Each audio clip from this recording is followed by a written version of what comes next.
Nitrogen chamber में बिना oxygen के आपको कैसे लग रहा था? मैं बिल्कुल नॉर्मल महसूस कर रहा था। आपने देखा होगा कि मैं सबको वेव कर रहा था, पैर उठाकर हल्की एक्सरसाइज भी कर रहा था और एक पत्रकार को तो मैं पल्स ऑक्सीमीटर भी दिखा रहा था। वैसे तो ऑक्सीजन के बिना 2-3 मिनट से ज़्यादा जीवित रहना असंभव है। आप 30 मिनट तक कैसे जीवित रहे? यह सब योग से संभव हुआ है। जब मन में विचार आना बंद हो जाते हैं और मन पूरी तरह एकाग्र हो जाता है, तो मेरे ब्रेन में ऑक्सीजन बनने लगती है, जिससे मैं जिंदा रहता हूँ और मुझे कोई सफोकेशन भी नहीं होता। इस हालत में ब्रीदिंग का क्या होता है? नॉर्मल ब्रीदिंग में इन्हेलेशन एक्सहेलेशन चलता रहता है। जब शरीर में ऑक्सीजन बनती है तो इन्हेलेशन की आवश्यकता नहीं रहती और इसीलिए इन्हेलेशन बंद हो जाता है। तो फिर एक्सेलेशन का क्या होता है? ब्रेन में जो ऑक्सीजन बनती है वह शरीर के सारे काम करके कार्बन डाइऑक्साइड में बदल जाती है और फेफड़ों में इकट्ठी होती रहती है और प्रेशर बनने पर एक्सहेल हो जाती है। इसमें exhale pause, exhale pause, exhale pause चलता रहता है। मैंने इस प्रकार की ब्रीदिंग को योगिक ब्रीदिंग कहा है। ये योग विज्ञान क्या है?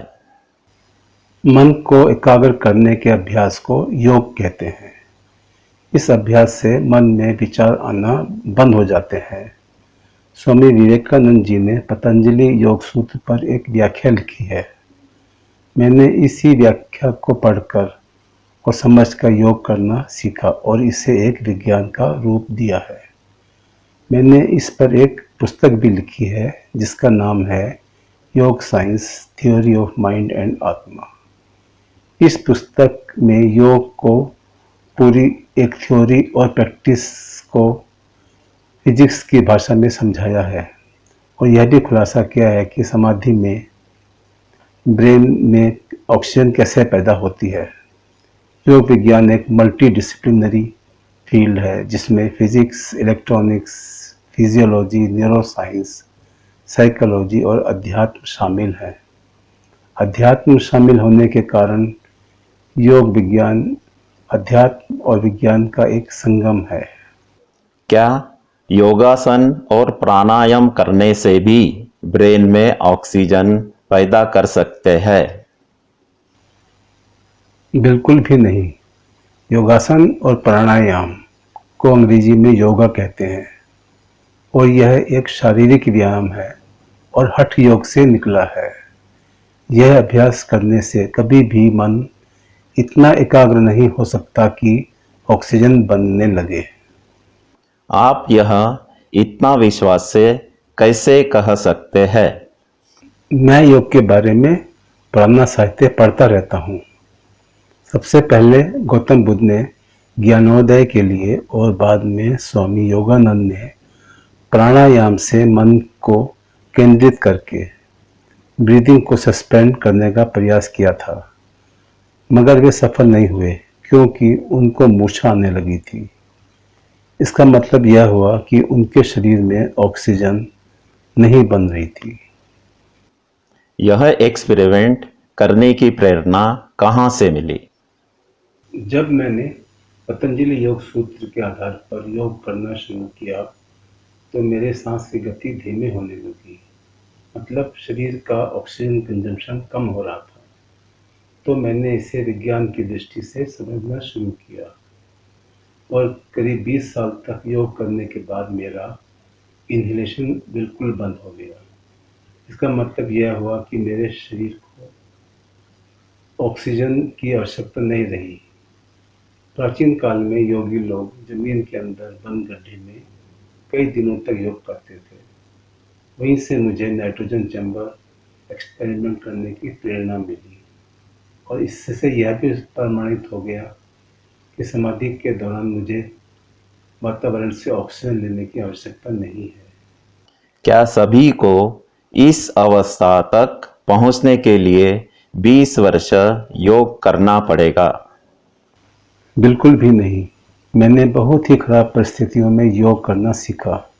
मैं डिप्रेशन में था और मनोचिकित्सक से मेरा इलाज चल रहा था। मुझे सही तरीके से योग करने का रास्ता नहीं मिल रहा था। इसमें 2-3 साल लग गए। फिर मुझे आरआर कैट से बाहर कर दिया गया था। यह मेरे परिवार के लिए एक ट्रॉमा था। मुझे रिसर्च के लिए फंड की भी आवश्यकता थी। तब मैंने फास्ट फूड का बिजनेस शुरू किया। इस कारण योग के लिए बहुत कम समय मिलता था। मेरा कोई गुरु भी नहीं था, तो किताबें पढ़ने और हिट एंड ट्रायल में भी बहुत सारा समय चला गया।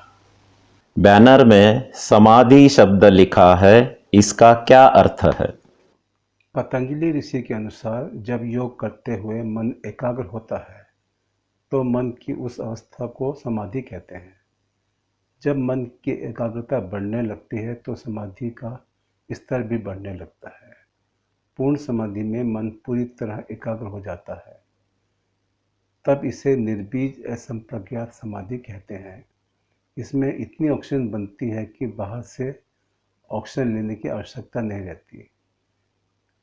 जो आपने प्रयोग में देखा वह पूर्ण समाधि से भी ऊपर की अवस्था है। इसमें मन बिना किसी प्रयास के अपने आप एकाग्र होने लगता है और इतनी अधिक ऑक्सीजन बनती है कि मैं व्यायाम भी कर सकता हूँ। प्रदर्शन में आपने देखा कि मैं अपने पैर उठा रहा था और लोगों को वेव कर रहा था। मन का एकाग्र होना तो एक अनुभव या फीलिंग है, तो फीलिंग से ऑक्सीजन कैसे बनती है? इसका जवाब मुझे वेदांत के अध्ययन से मिला। वेदांत में एक विज्ञान छिपा है जिसके अनुसार संसार में जो भी घट रहा है उसके पीछे अवश्य ही कोई कारण होता है। इसे कॉज एंड इफेक्ट का सिद्धांत कहते हैं। मन के एकाग्र होने के अनुभव के पीछे भी एक कारण है। वेदांत और अन्य हिंदू ग्रंथों के अनुसार यह कारण आत्मा है। आत्मा ही मन और शरीर की सारी गतिविधियों का कारण है। न्यूरोसाइंस के अध्ययन से मैंने पाया कि जब आत्मा केंद्रित होकर न्यूरॉन के साथ संपर्क करती है तो खून में ऑक्सीजन बनती है। क्या आधुनिक विज्ञान ब्रेन में ऑक्सीजन बनने की घटना की व्याख्या कर सकता है? नहीं, असल में भौतिक विज्ञान अभी अधूरा है और आत्मा और ऑक्सीजन बनने की घटना की व्याख्या नहीं कर सकता। मैंने सोचा कि यह एक प्राकृतिक घटना है जिसकी व्याख्या विज्ञान द्वारा होना आवश्यक है। इस विचार ने मुझे भौतिक विज्ञान के नए नियमों को खोजने की प्रेरणा दी जो इस घटना की व्याख्या कर सके और भौतिक विज्ञान में वर्षों से पड़े खाली एक्सप्लेनेटरी गैप को भर सके। भौतिक विज्ञान के नए नियम आत्मा और ऑक्सीजन बनने की घटना की व्याख्या तो करता ही है, साथ में डार्क मैटर और बिग बैंग इवेंट की नई और पूर्ण व्याख्या भी करता है। मगर विज्ञान में तो आत्मा का कोई स्थान नहीं है। यही योग विज्ञान की सबसे बड़ी उपलब्धि है।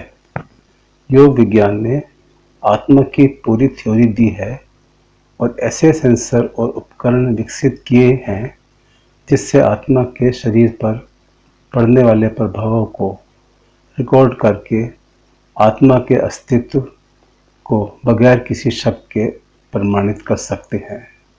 नाइट्रोजन चैम्बर प्रयोग भी आत्मा के अस्तित्व का प्रमाण देता है।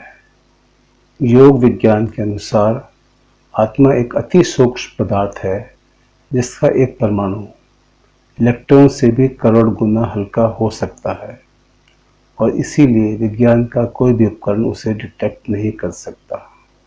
हिंदू धर्म में आत्मा और परमात्मा को एक ही मानते हैं, तो क्या योग विज्ञान में भगवान का खुलासा भी किया है? हाँ, योग विज्ञान ने परमात्मा के मूल रूप का भी खुलासा किया है। और जैसे जैसे योग विज्ञान आगे बढ़ेगा, विज्ञान की दृष्टि से ईश्वर के बारे में और जानकारी सामने आएगी। योग का उद्देश्य ही ईश्वर को समझना और उससे एकाकार करना है। एक वैज्ञानिक होने के नाते मैंने अभी ईश्वर को विज्ञान के माध्यम से समझने की शुरुआत की है। अब सदियों पुरानी चली आ रही यह बहस कि ईश्वर है या नहीं अवश्य खत्म हो जाएगी। आपने इतनी बड़ी खोज अकेले ही की है या आपके साथ कोई और भी है? मेरे एक साथी हैं श्री हरि भाई बोरा, जो आरआर कैट से रिटायर्ड हैं। वे टेक्निकल मामलों में मेरी मदद करते हैं। उन्होंने ही रिसर्च में इस्तेमाल होने वाले सारे सॉफ्टवेयर विकसित किए हैं। नाइट्रोजन चैम्बर प्रयोग को डिजाइन करने और खड़ा करने में उनका बहुत योगदान है। आपकी शिक्षा कहाँ तक हुई है? मेरी स्कूली शिक्षा केंद्रीय विद्यालय मेरठ से हुई। दिल्ली के हिंदू कॉलेज से मैंने बीएससी ऑनर्स फिजिक्स में किया। दिल्ली विश्वविद्यालय के फिजिक्स डिपार्टमेंट में मैं एमएससी प्रोग्राम में पार्टिकल फिजिक्स और क्वांटम इलेक्ट्रोडायनेमिक्स पढ़ रहा था। तब मेरा चुनाव बीएआरसी मुंबई में हो गया। आपके पास रिसर्च करने के लिए क्या क्या साधन है? मेरे पास एक छोटी सी इलेक्ट्रॉनिक्स लैब है जिसमें ऑसिलोस्कोप जैसे जरूरी उपकरण हैं, और एक छोटी सी लाइब्रेरी है जिसमें neuroscience, neurophilosophy, molecular cell biology, physiology, psychology, physics और इलेक्ट्रॉनिक्स की पुस्तकें हैं। अध्यात्म के लिए भगवद गीता, योग पर विवेकानंद जी की पुस्तकें और वेदांत पर आदि शंकराचार्य जी की ब्रह्मसूत्र भाष्य है। इसके अलावा कई धर्मों की पुस्तकें हैं और एक संस्कृत की डिक्शनरी भी है। भविष्य के लिए आपके पास क्या प्लान है? अभी योग विज्ञान की खोज ही हुई है। अब इसे आगे बढ़ाना है। इसके लिए पेट स्कैन, फंक्शनल एमआरआई जैसे उपकरण लगेंगे। इसके अलावा एक बड़ी इलेक्ट्रॉनिक्स लैब के साथ मैन पावर की आवश्यकता भी होगी। मैं यह सब अफोर्ड नहीं कर सकता। ये नया योग एम्पिरिकल अर्थात ई योग है। इसे पॉकेट साइज रिकॉर्डिंग इक्विपमेंट के साथ सिखाया जाएगा, जिसका प्रोटोटाइप तैयार है।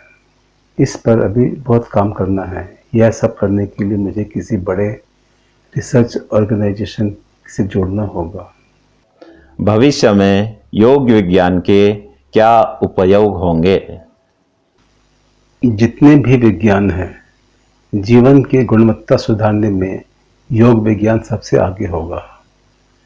योग अब एक विज्ञान बन चुका है और इसे शिक्षा प्रणाली में शामिल किया जा सकेगा। योग मनुष्य में अच्छे संस्कार डालता है और पॉजिटिव थिंकिंग का विकास करता है। प्राइमरी स्कूल से ही योग की शिक्षा देने से बच्चों को गलत रास्ते पर जाने से रोका जा सकेगा। योग से तनाव, चिंता और अवसाद को जड़ से खत्म किया जा सकता है। मन की एकाग्रता बढ़ने से मनुष्य सारे काम निपुणता से कर सकेगा। ब्रेन में लगातार ऑक्सीजन बनने से मानसिक थकान भी नहीं होगी।